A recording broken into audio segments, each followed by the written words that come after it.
خراسان کا عقاب، اسلام کے نامور جنرل قتیبہ بن مسلم کی داستان جہاد،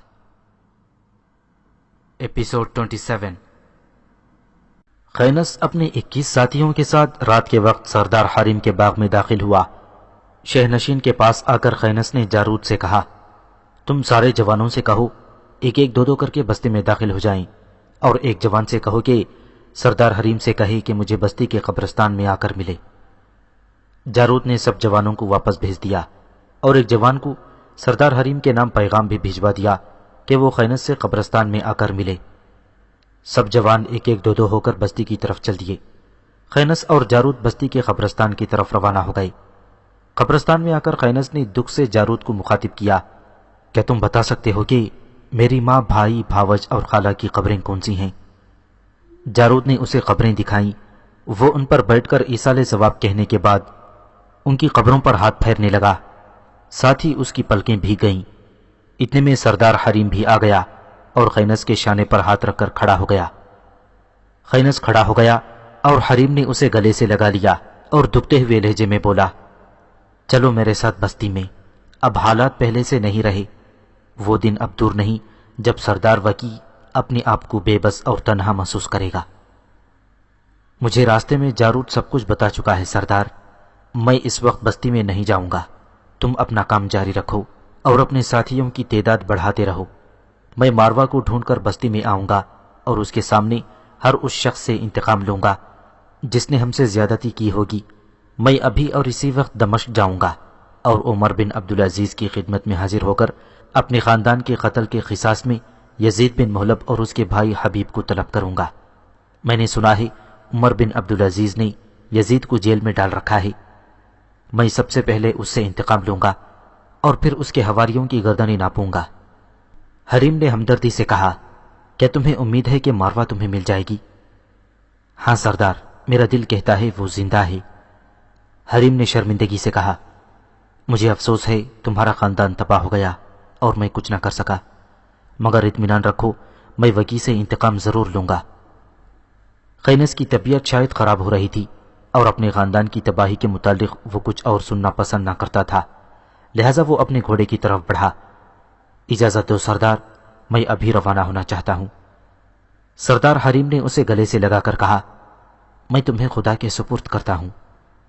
جارود سے مل کر خینس گھوڑے پر سوار ہوا اور اسے دریائے جیہون کی طرف سرپٹ چھوڑ دیا۔ فربار سے نکل کر خینس دریائے جیہون عبور کر کے عامل کے علاقے میں آ گیا۔ وہاں سے وہ طوس کے راستے بحر کیسپیئن کے ساتھ ساتھ سفر کرتا ہوا آخر دمشق جانے کے لیے وہ علمود کے پاس سے گزرنے والی شاہراہ پر ہوتا ہوا آرمینیا کے پہاڑی سلسلے میں داخل ہوا۔ 5 فرسنگ کوہستانی علاقے میں سفر کرنے کے بعد وہ ایک تنگ گھاٹی میں سے گزر رہا تھا کہ ٹھٹک گیا۔ سامنے سفید رنگ کا ایک کپڑا لٹک رہا تھا جس پر سرخ رنگ میں لکھا تھا، ٹھہرو، موت کا انتظار کرو۔ کپڑے کے دونوں طرف رسیاں بندھی تھیں جنہیں دائیں بائیں کھینچ کر چٹانوں سے باندھ دیا گیا تھا۔ دیکھتے ہی دیکھتے ان چٹانوں پر ایک ایک نوجوان نمودار ہوا۔ ان کی پشت پر ترکش تھے اور ہاتھوں میں تیر کھینچی ہوئی کمانیں۔ پھر اس کی پشت پر اور سامنے سے ایک ایک سوار نمودار ہوا جو عمدہ گھوڑوں پر سوار اور چمکتے ہوئے ہتھیاروں سے لیس تھے۔ خینس نے اپنے سر پر خود کو درست کیا، وہ ذرا نیچے کھسکی، زنجیر اور ڈھال سنبھال کر وہ مستعد ہو گیا۔ سامنے والا سوار قریب آیا اور بڑے عیارانہ انداز میں پوچھا، تم کون ہو اور کہاں جا رہے ہو؟ خینس نے بڑے اطمینان سے جواب دیا، اجنبی ہوں اور دمشق جا رہا ہوں۔ کتنی نقدی رکھتے ہو؟ راستے کے اخراجات کے علاوہ میرے پاس کچھ نہیں ہے، خینس نے کہا۔ ہم یہ جاننا چاہتے ہیں کہ تمہارے پاس کتنی رقم ہے۔ یہ میرا ذاتی معاملہ ہے جو تمہیں نہیں کہوں گا۔ اس نے ہلکا سا مکار قہقہا لگایا، نادان، ہماری تلواریں جب تمہاری گردن پر پڑیں گی تو تم خود ہی طوطے کی طرح بولنے لگو گے۔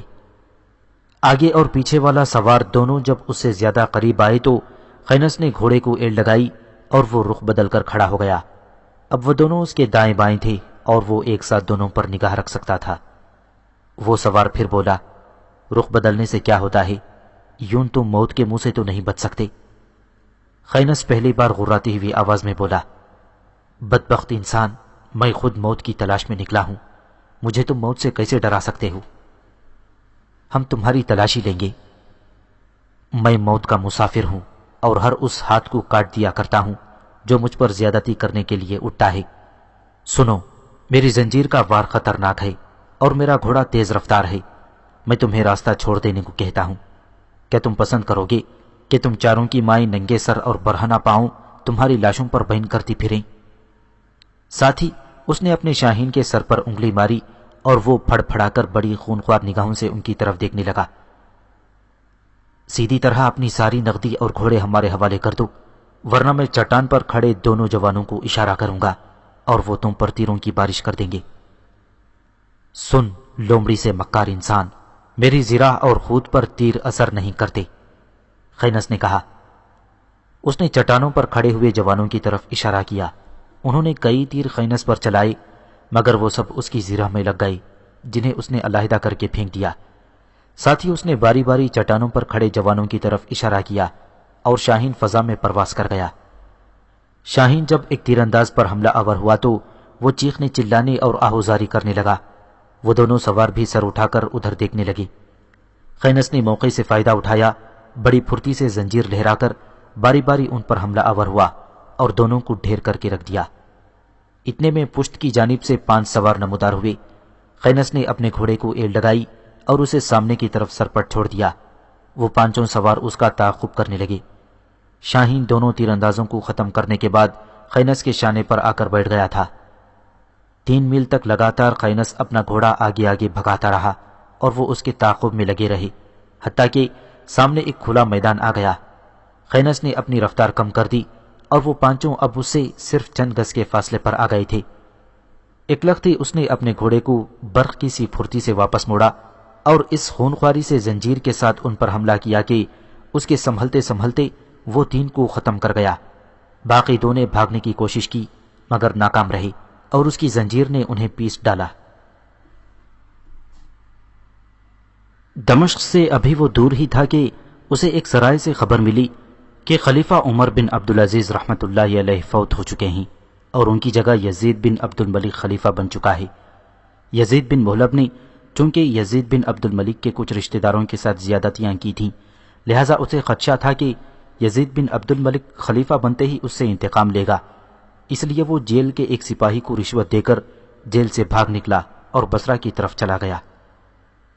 خینس دمشق میں داخل ہوا اور ایک مکان کے دروازے پر دستک دی جو بھٹیاروں کے بازار میں تھا۔ یہ مکان بنو تمیم کے ایک شخص ہلال بن اجوزہ کا تھا جو سرکاری فوج میں اعلیٰ افسر تھا۔ ایک صحت مند جوان نے دروازہ کھولا جو ہلال بن اجوزہ ہی تھا۔ خینس کو دیکھتے ہی اس نے اسے گلے سے لگا لیا اور اسے کھینچتا ہوا اندر لے گیا۔ گھوڑا استبل میں باندھنے کے بعد وہ دونوں ایک کمرے میں آ کر بیٹھ گئے۔ ہلال کے گھر والے بھی وہیں آ گئے اور بڑے تپاک کے ساتھ خینس سے ملے، شاید وہ اسے پہلے سے ہی جانتے تھے۔ مسکراتے ہوئے ہلال نے پوچھا، ادھر کیسے آنا ہوا؟ خینس سنجیدہ ہو گیا، انتقام لینے آیا ہوں۔ ہلال نے حیرت سے پوچھا، انتقام اور یہاں؟ آخر کس سے اور کس جرم میں؟ خینس خلاؤں میں کھو گیا، یزید بن مہلب اور اس کے بھائی حبیب سے، جنہوں نے میرے سارے خاندان کو قتل کرا دیا۔ ہلال نے دکھ سے کہا، ذرا تفصیل سے کہو۔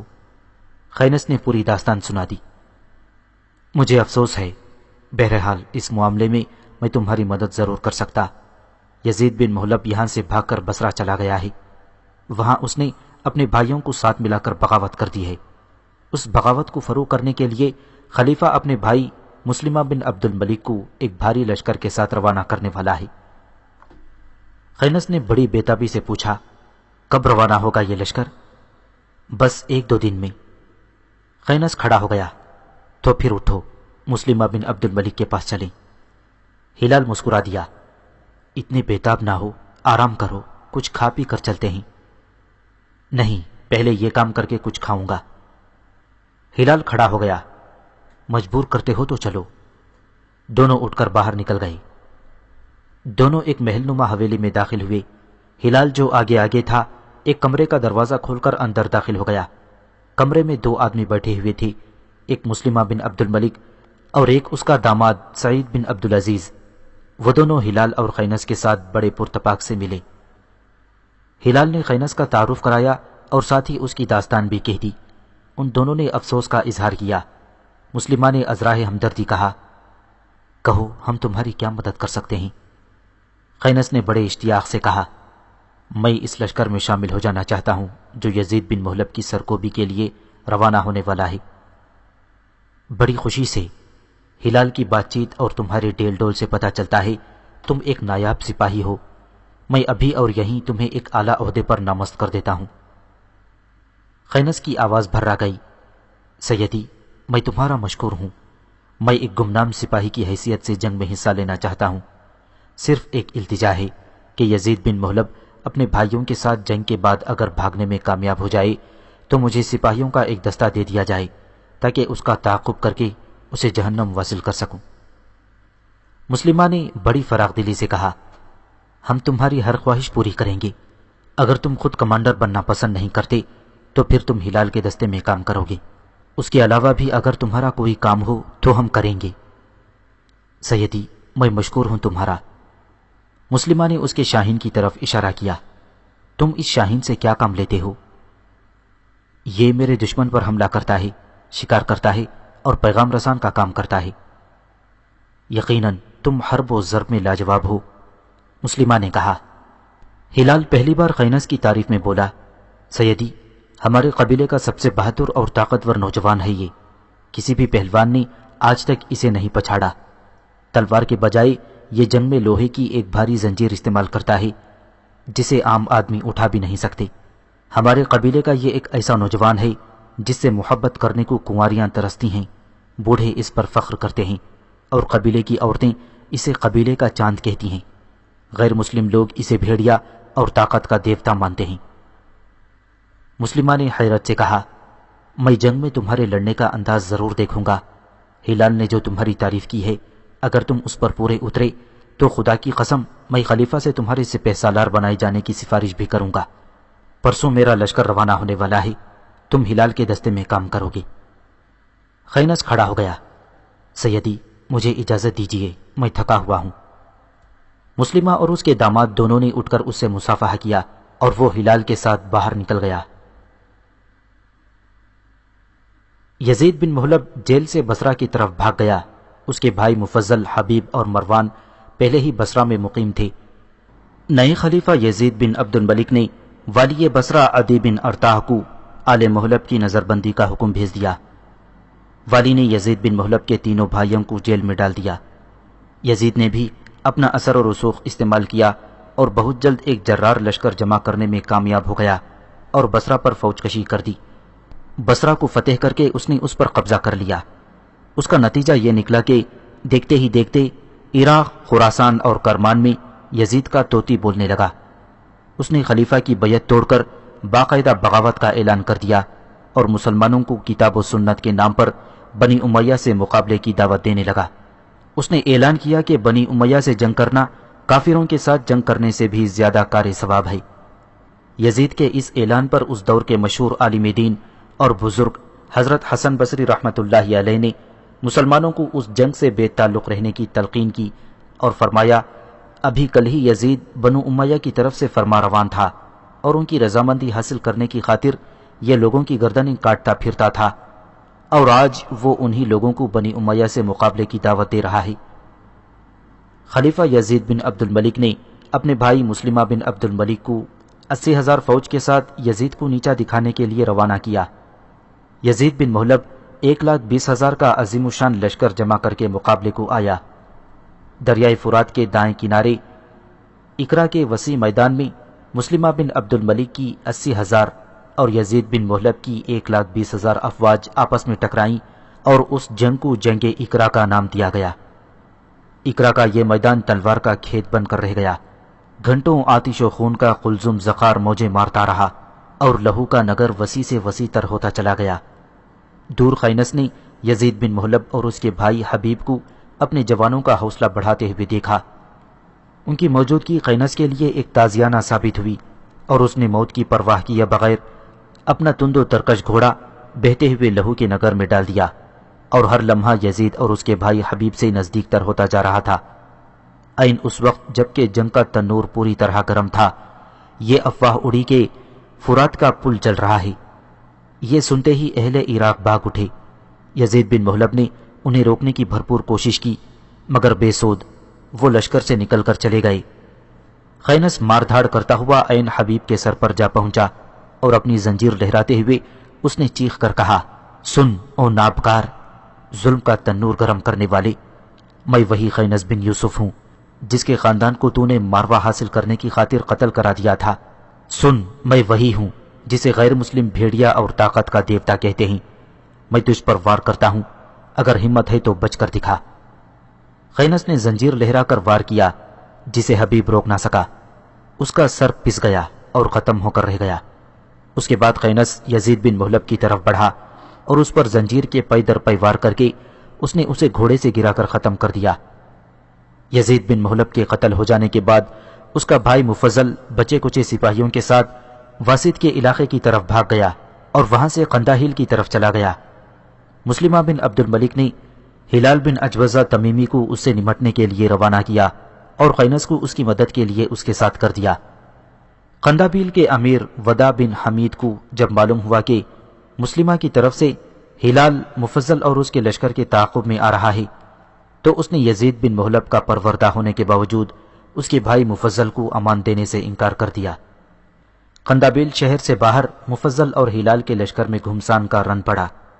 مفضل جنگ میں کام آیا، اس کے ساتھی تحت کر دیے گئے اور عورتوں اور بچوں کو گرفتار کر کے دمشق روانہ کر دیا گیا۔ جنگ کے خاتمے پر ہلال کے ساتھ خینس جب دمشق پہنچا تو مسلمہ بن عبد الملک نے دونوں کو بلا بھیجا۔ وہ دونوں جب اس کے پاس آئے تو وہ پہلے کی نسبت زیادہ تپاک سے ملا اور خینس سے بولا، خدا کی قسم، جنگ میں لڑتے ہوئے تم انسان نہیں لگتے۔ میں نے آج تک تم سے بہتر اور اچھا جنگجو اور حرب و ضرب سے واقفیت رکھنے والا جوان نہیں دیکھا۔ لوہے کی بھاری زنجیر کو تم نے میدان جنگ میں یوں آسانی سے استعمال کرتے تھے جیسے وہ لوہے کی بنی ہوئی نہ ہو بلکہ لکڑی ہو۔ تم اب دمشق نہیں جا سکتے۔ میں خلیفہ سے تمہارے لیے کسی مناسب اور اعلیٰ عہدے کی سفارش کروں گا۔ خینس نے احسان مندی سے جواب دیا، سیدی، میری کچھ مجبوریاں ہیں جن کی بنا پر مجھے واپس خراسان جانا ہے۔ کیا مجبوریاں ہیں تمہاری؟ یزید بن محلب اور اس کے بھائی کے ظلم سے بچنے کے لیے ایک لڑکی میرے گھر سے نکل کر کہیں روپوش ہو گئی تھی۔ وہ مجھ سے محبت کرتی تھی اور ہم دونوں کی شادی ہونے والی تھی۔ میں نے اسے بہت تلاش کیا مگر وہ نہیں ملی۔ اب پھر واپس جاؤں گا اور ایک نئے عزم کے ساتھ اس کی تلاش کروں گا۔ یزید بن محلب کے زمانے میں خود روپوشی کی زندگی بسر کر رہا تھا، اس لیے آزادی کے ساتھ اسے تلاش نہ کر سکتا تھا۔ اب میں ہر شہر اور ہر قصبے میں تلاش کروں گا۔ جب تک وہ مجھے نہیں مل جاتی میری زندگی ادھوری ہے۔ مسلمہ نے ہمدردی سے کہا، پھر میں تمہیں نہیں روکوں گا، تم خراسان واپس جا سکتے ہو، بلکہ اس معاملے میں اب بھی میں تمہاری مدد کروں گا۔ خلیفہ نے مجھے عراق کا اور مشرقی بلاد کا والی مقرر کر دیا ہے۔ پھر اس نے اپنے سامنے بیٹھے ہوئے اپنے داماد کی طرف اشارہ کر کے کہا، میں نے اپنے داماد سعید کو خراسان کا امیر مقرر کر دیا ہے۔ یہ ہر معاملے میں تمہاری مدد کرے گا۔ تم کب تک خراسان روانہ ہوگی؟ میں آج یہاں سے چلا جاؤں گا۔ مسلمہ کھڑا ہو گیا، آؤ اندر چلیں، میں نے تم دونوں کو آج دعوت پر مدعو کیا ہے۔ وہ اٹھ کر آگے آگے چلنے لگے۔ سعید، بلال اور خینس پیچھے پیچھے تھے۔ وہ ایک ایسے کمرے میں داخل ہوئے جہاں غلام کھانا تیار کیے انہی کا انتظار کر رہے تھے۔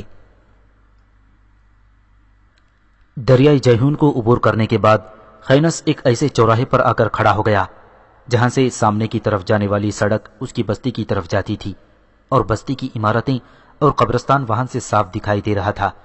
دائیں طرف کی شاہراہ بھوزدہ سے ہوتی ہوئی نصف کی طرف چلی گئی تھی اور تیسری خوارزم کی طرف جاتی تھی۔ خینس تھوڑی دیر تک اس چوراہے پر کھڑا سوچتا رہا، پھر وہ دائیں بائیں مڑ کر اور گھوڑے کو اس شاہراہ پر ڈال دیا جو نصف کی طرف جاتی تھی۔ نصف شہر میں رکنے کے بجائے وہ سیدھا نکل گیا۔ وہ اس کوہستانی علاقے کی طرف جا رہا تھا جہاں حرب کی قبر تھی۔ شام کو وہ وہاں پہنچا، قبر کی زیارت کے بعد ایصال ثواب کیا، قبر پر فاتحہ کہی اور سمرقند جانے والی سڑک پر گھوڑے کو ڈال دیا۔ کئی روز تک وہ سمرقند میں مقیم رہا اور ماروا کو تلاش کرتا رہا۔ وہاں سے وہ لوٹا، کش میں تلاش کیا، پھر وہ اسے شومان اور صفانیان میں تلاش کرتا رہا، مگر وہ کہیں بھی اسے نہ ملی۔ وہ بڑا مایوس اور افسردہ دکھائی دے رہا تھا۔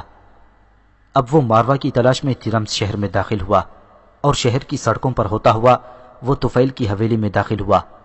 گھوڑے پر بیٹھے ہی بیٹھے وہ حویلی کے اندرونی دروازے پر آیا اور زور سے دستک دی۔ تھوڑی دیر کے بعد دروازہ کھلا اور طفیل کی بیوی نیتیان سامنے کھڑی تھی۔ خینس کو دیکھتے ہی وہ غصے میں جل بھن گئی۔ خینس کی طرف دیکھتے ہوئے غرا کر اس نے کہا، تم میرے شوہر کے قاتل ہو، مجھے تمہاری تلاش تھی، اچھا ہوا تم خود موت کو سلام کرنے آ گئے ہو۔ خینس نے غصے میں کہا، تم پاگل ہو بڑھیا، میں تم سے پوچھنے آیا ہوں کہ ماروا یہاں تو نہیں آئی۔ نیتیان کا غصہ انتہا کو پہنچ گیا۔ میں کسی ماروا کو نہیں جانتی، میں تو صرف ایک شخص کو جانتی ہوں جس کا نام خینس بن یوسف ہے، اور وہ میرے شوہر اور بیٹے کا قاتل ہے۔ کمرے سے نکل کر نیتیان برآمدے میں آئی اور وہاں ایک کونے میں پڑی ہوئی دف پر اس نے زور سے چوٹی لگائی۔ آواز پوری حویلی میں گونج گئی۔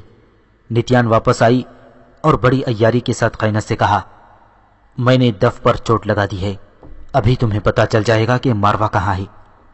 خینس کا ذہن پوری طرح کام کر رہا تھا۔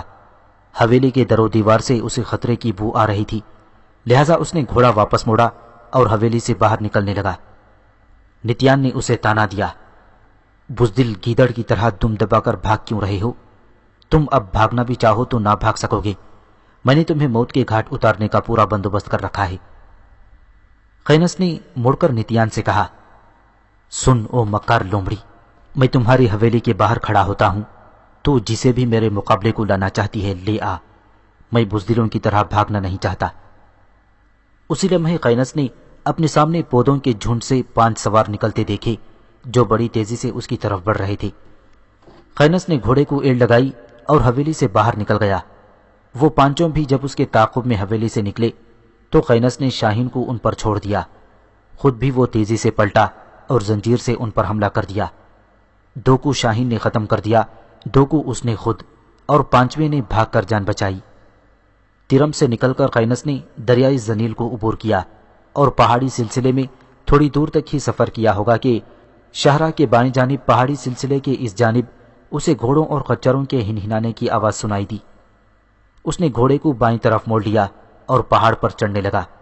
اوپر آ کر اس نے دیکھا کہ پہاڑی کی اس جانب ایک وسیع میدان تھا جس میں کثرت سے گھاس تھی اور ان گنت گھوڑے خچریں اور بھیڑ بکریاں وہاں چر رہی تھیں۔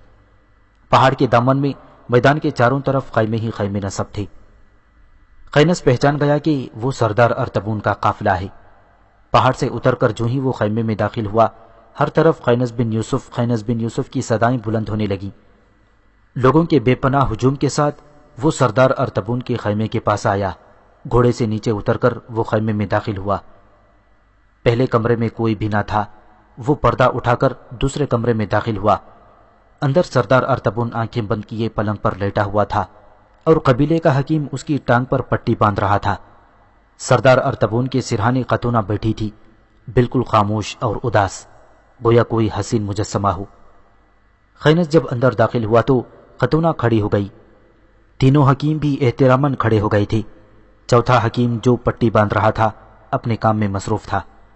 خینس آگے بڑھا۔ خاتونہ کی آنکھوں میں خینس کی آمد سے جانے کیوں آنسو آ گئے تھے۔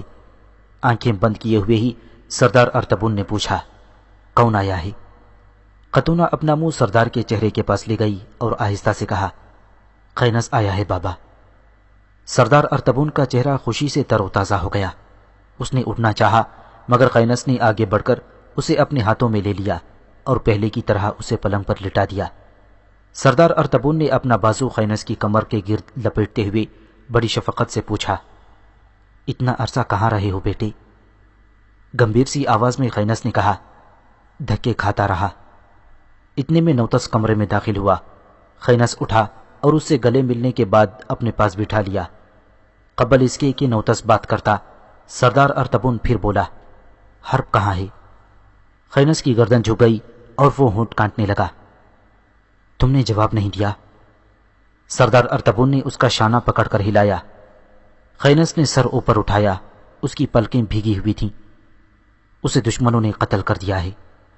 سردار ارتبون بے تاب ہو گیا۔ کیا کہا؟ قتل کر دیا؟ مگر کس نے؟ میرے قبیلے والوں نے۔ خدا کی قسم، تمہارے قبیلے نے تمہارے ساتھ ہر بار غیر مناسب سلوک کیا ہے.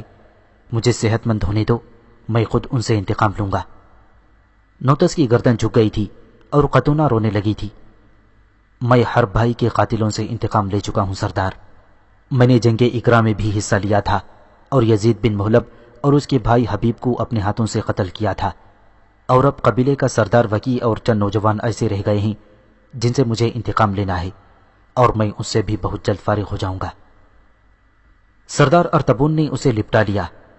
اب میں تمہیں کہیں نہ جانے دوں گا. تمہاری ٹانگ کو کیا ہوا سردار؟ خینس نے پوچھا. اس پہاڑی سلسلے میں میرا گھوڑا بدک گیا تھا، میں نیچے گر گیا اور ٹانگ ٹوٹ گئی. چاروں حکیم جب اٹھ کر چلے گئے تو سردار نے کہا، اس بار میں تم سے ایک اہم مسئلہ طے کرنا چاہتا ہوں. کہو سردار. میری زندگی کا کوئی اعتبار نہیں، بڑھاپے نے مجھے آ لیا ہے. میں چاہتا ہوں اپنے جیتے جی تمہاری اور قطونہ کی شادی ہو جائے اور میں تمہیں قبیلے کا سردار بنا دوں. میں نے قبیلے کی رائے لے لی ہے، وہ تمہیں سردار بنانے پر بے حد خوش ہیں اور متفق ہیں. قطونہ نے منہ ڈھانپ لیا اور تیزی سے اس تیسرے کمرے میں چلی گئی جو اس کا اپنا کمرہ تھا، اور پردے کے پیچھے کھڑی ہو کر باتیں سننے لگی.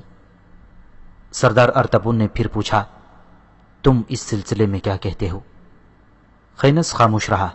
ارطبون نے اس کا گھٹنا ہلایا. بولتے کیوں نہیں؟ کچھ دن اور ٹھہر جاؤ سردار، پھر جو تم کہو گے میں مان لوں گا. اب میں صبر نہیں کر سکتا بیٹے. آج تم نے ایک لمبے عرصے بعد میرے خیمے میں قدم رکھا ہے. ہم باپ بیٹی تو تمہاری صورت کو ترس گئے تھے. اب میں تمہاری کوئی بات نہیں مانوں گا اور نہ ہی تمہیں جانے دوں گا. میں آج ہی قبیلے کے سرکردہ لوگوں کو جمع کروں گا اور تمہاری سرداری کا اعلان کر کے قطونہ سے تمہیں بیاہ دوں گا. میں صرف چند دن کی مہلت اور مانگتا ہوں سردار، پھر کبھی اس قبیلے سے نہیں جاؤں گا. مجھے اب خود سکون اور آرام کی ضرورت ہے. اب کہاں جانا چاہتے ہو؟ میں صرف ایک بار خوارزم جاؤں گا. میں نے ماروا کو ہر جگہ تلاش کیا ہے مگر وہ مجھے کہیں نہیں ملی. میں ایک بار خوارزم جا کر اسے دیکھنا چاہتا ہوں. ہو سکتا ہے وہ وہیں چلی گئی ہو. اگر مل گئی تو ٹھیک، ورنہ میں لوٹ آؤں گا اور قطونہ سے شادی کر کے ہمیشہ کے لیے اس قبیلے میں رہوں گا. کیا یہ تمہارا آخری وعدہ ہوگا؟ ہاں سردار. ارطبون مسکرا پڑا. مجھے منظور ہے. تم کب خوارزم جانا پسند کرو گے؟ میں رات کے پچھلے پہر یہاں سے روانہ ہو جاؤں گا. نوتس کھڑا ہو گیا اور باہر جاتے ہوئے کہا، میں تمہارے گھوڑے کے دانے چارے کا بندوبست کر لوں. ارطبون نے قطونہ کو آواز دی، قطونہ، خینس کے لیے کھانا لاؤ. خینس کھڑا ہو گیا. وہ دوسرے کمرے میں چلی گئی. میں خود ہی جا کر اسے کھانا لے لیتا ہوں. قطونہ پردے کے پیچھے سے ہٹ کر کمرے میں چلی گئی اور منہ دوسری طرف کر کے کھڑی ہو گئی. خینس بھی اس کمرے میں داخل ہوا اور قطونہ کے شانے پکڑتے ہوئے پوچھا، ناراض ہو قطونہ؟ قطونہ نے کوئی جواب نہ دیا. خینس نے اسے گھما کر اس کا رخ اپنی طرف کر لیا اور پھر دوبارہ پوچھا، بولتی کیوں نہیں؟ قطونہ نے اپنا ہاتھ چھڑا لیا. کوئی مرے یا جیے تمہیں کسی کی کیا پرواہ؟ کیا ہوا؟ کیا ہوا؟ بڑا آیا انجان. کتنے عرصے بعد مل رہے ہو، جیسے ہم سے کوئی رشتہ ہی نہ ہو. میں اور بابا مرے یا جیے تمہیں پرواہ ہی نہیں. خینس نے اس کے سامنے دونوں ہاتھ جوڑ دیے. معاف کر دو، آئندہ ایسا نہیں ہوگا. قطونہ نے اس کے دونوں ہاتھ پکڑ کر چوم لیے اور مسکرانے لگی. اب کھانا تو دے دو نا، بھوک لگی ہے. قطونہ نے اس کا بازو پکڑ کر اپنے پلنگ پر بٹھایا، پھر اس کے سامنے کھانا لگا دیا اور وہ کھانے لگا. قطونہ نے اس کے شانے پر بیٹھے ہوئے شاہین کو پکڑ لیا اور اسے اپنی گود میں بٹھا کر گوشت کھلانے لگی. کھانا کھا کر خینس اٹھا اور قطونہ کا ہاتھ پکڑتے ہوئے کہا، چلو سردار کے پاس چل کر بیٹھتے ہیں. دونوں آ کر ارطبون کے پلنگ پر بیٹھ گئے اور خینس اس کا دوسرا پیر دبانے لگا. ارطبون نے اس کے ہاتھ پکڑ لیے. رہنے دو بیٹا، تم خود تھکے ہوئے ہو. مسلسل سفر نے تمہیں کمزور کر دیا ہے. قطونہ نے تمہیں کھانا دیا ہے یا نہیں؟ یہ تم سے ناراض بھی تھی. ہر روز مجھ سے کہا کرتی تھی، خینس اب کبھی یہاں نہیں آئے گا، اور میں ہر روز اسے تسلی دیا کرتا تھا. میں نے کھانا کھا لیا ہے سردار، اور یہ مجھ سے راضی بھی ہو گئی ہے. ارطبون مسکرا پڑا. میں تم دونوں سے بے حد خوش ہوں. ارطبون نے قطونہ سے کہا، قطونہ، خینس کے لیے بستر لگا دو اور اسے آرام کرنے دو. رات کے پچھلے پہر اسے خوارزم کے لیے روانہ ہو جانا ہے۔ خاتونہ کھڑی ہو گئی اور خینس کا ہاتھ پکڑ کر کھینچا۔ چلو اٹھو، آرام کر لو۔ وہ پھر اسے کمرے میں لے گئی۔ خینس اس کے پلنگ پر لیٹ گیا اور وہ اس کے پاس بیٹھ کر چاہت بھری نظروں سے اسے دیکھنے لگی۔ کئی روز کی لگاتار مسافت کے بعد خینس خوارزم میں داخل ہو رہا تھا۔ شہر میں قیام کرنے کے لیے وہ اسی سرائے میں داخل ہوا جس میں وہ اس وقت ٹھہرا تھا جبکہ وہ باغر کا تعاقب کرتا آیا تھا، اور اس کی ملاقات ماروا قراتیس اور توانا سے ہو گئی تھی۔ جب وہ سرائے کے چینی مالک اکتائی کے کمرے میں داخل ہوا تو وہ اپنی جگہ پر اٹھ کر کھڑا ہوا اور خوشی کا اظہار کرتے ہوئے کہا، زرتشت کی قسم، اگر میں غلطی پر نہیں تو تم ایک بار پہلے بھی میری سرائے میں قیام کر چکے ہو۔ اس وقت بھی تمہارے کندھے پر اس طرح شاہین بیٹھا ہوا تھا۔ تم اس وقت میری سرائے میں داخل ہوئے تھے جب خوب برف باری ہو رہی تھی، جب شاید تم کسی کے تعاقب میں آئے تھے۔ کیا میں نے درست کہا ہے؟ خینس نے ہاتھ بڑھا کر اسے مصافحہ کیا۔ تم ٹھیک کہتے ہو بوڑھے اکتائی۔ اب کس ارادے سے آئے ہو؟ اپنے ایک عزیز کی تلاش میں آیا ہوں۔ کیا میں تمہاری کوئی مدد کر سکتا ہوں؟ ہاں، شاید تمہیں خبر ہو کہ شہر سے 5 میل شمال کی جانب ایک قصبہ ہے جس کا نام سرقوسا ہے۔ اس سے مشرق میں ایک بلند ٹیلہ ہے جس کے اوپر ایک جرنیل کا محل ہوا کرتا تھا۔ خوارزم کے بادشاہ خرزاد نے اس جرنیل کو قتل کر دیا اور اس کے محل کو گرا دیا تھا۔ اس جرنیل کی ایک بیٹی تھی جس کا نام ماروا تھا۔ بوڑھے اکتائی، کیا تم بتا سکتے ہو جرنیل کی وہ بیٹی کہاں ہے؟ اکتائی نے حیرت سے کہا، تمہاری معلومات 100% درست ہیں، مگر تمہارا اس لڑکی سے کیا تعلق؟ وہی جو ایک جسم کا روح سے ہوتا ہے۔ سمجھ گیا، یقیناً تم اس لڑکی سے محبت کرتے ہو۔ تم غلط نہیں کہتے۔ کیا تم بتا سکتے ہو وہ لڑکی اس وقت کہاں ہے؟ یہاں سے انہیں تہخانے سے کوئی نکال کر لے گیا تھا، بالکل ان دنوں جن دنوں تم خوارزم میں وارد ہوئے تھے۔ اگر میرا ذہن غلط نہیں سوچ رہا تو تم ہی انہیں یہاں سے نکال کر لے گئے تھے۔ تم ٹھیک کہتے ہو بوڑھے اکتائی۔ اس کے بعد ماروا کے متعلق تم نے کچھ سنا ہے؟ نہیں، زرتوش کی قسم نہیں۔ خینس کی گردن جھک گئی۔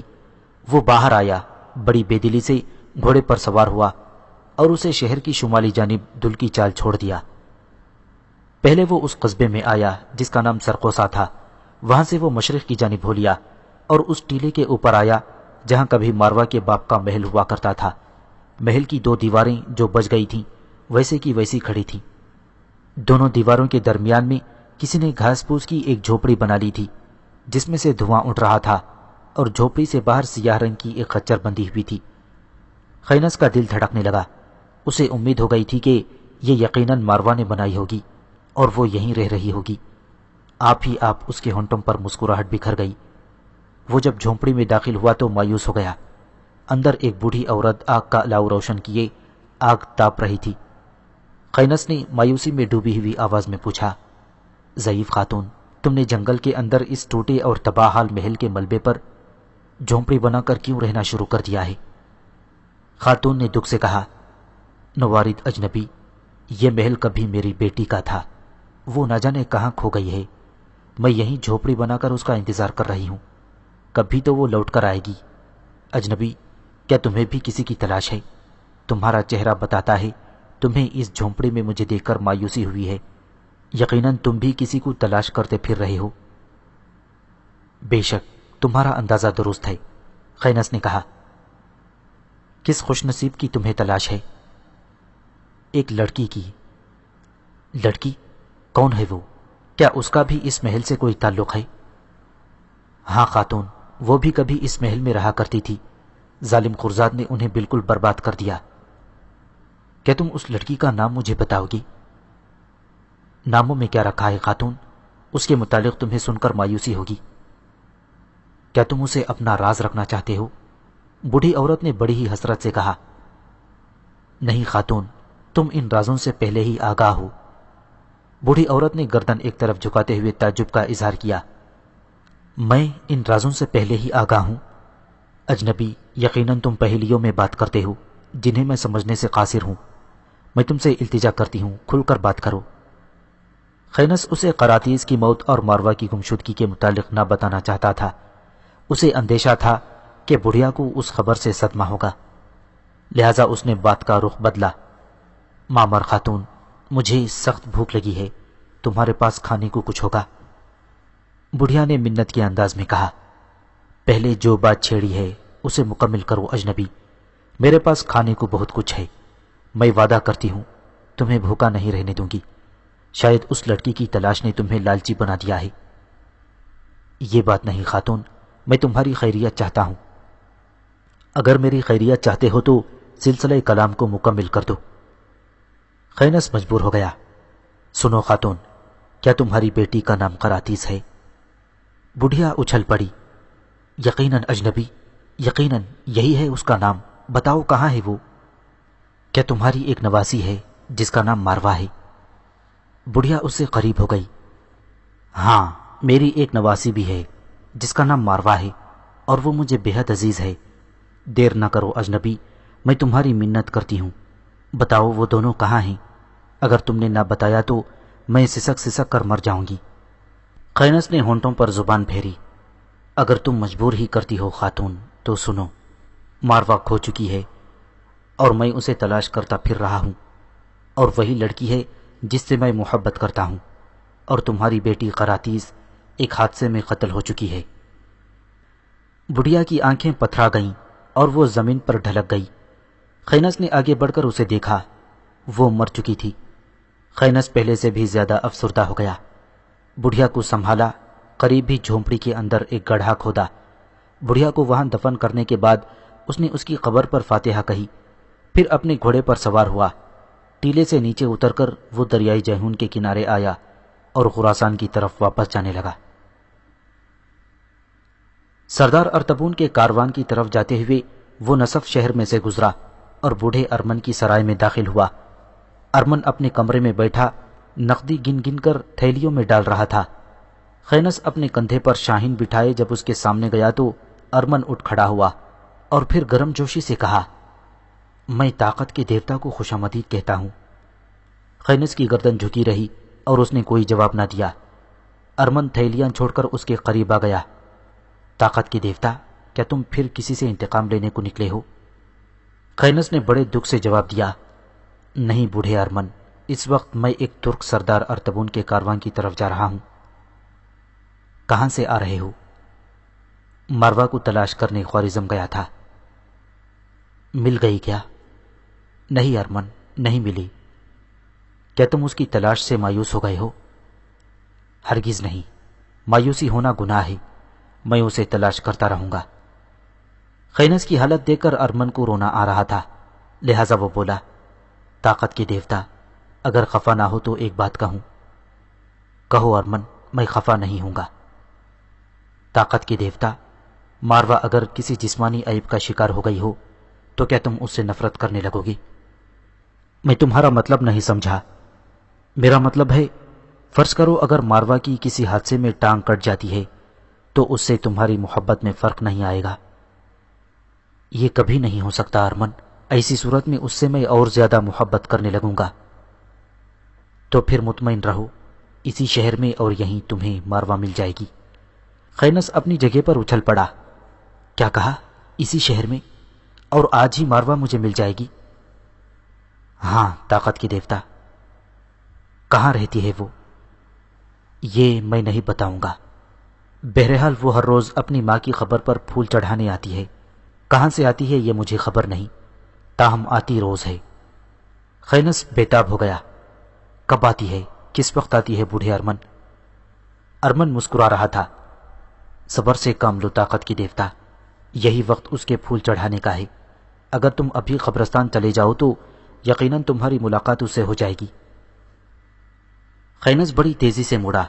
بوڑھا ارمن پھر بولا، سنو طاقت کے دیوتا، ماروا کی ایک ٹانگ تمہارے دشمنوں نے کاٹ دی ہے، اگر تم اسے کٹی ہوئی ٹانگ کے باوجود قبول کر سکتے ہو تو جاؤ، وہ تمہیں قبرستان میں مل جائے گی، ورنہ آگے بڑھ جاؤ اور اپنے ترک سردار ارتبون کے کاروان کو تلاش کرو۔ خینس نے اس کی بات کا کوئی جواب نہ دیا۔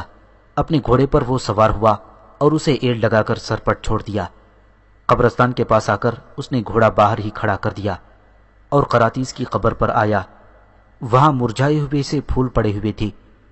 وہ سمجھ گیا کہ ماروا ابھی پھول چڑھانے نہیں آئی ہے۔ وہ قبر کے پاس ہی ایک درخت سے ٹیک لگا کر بیٹھ گیا۔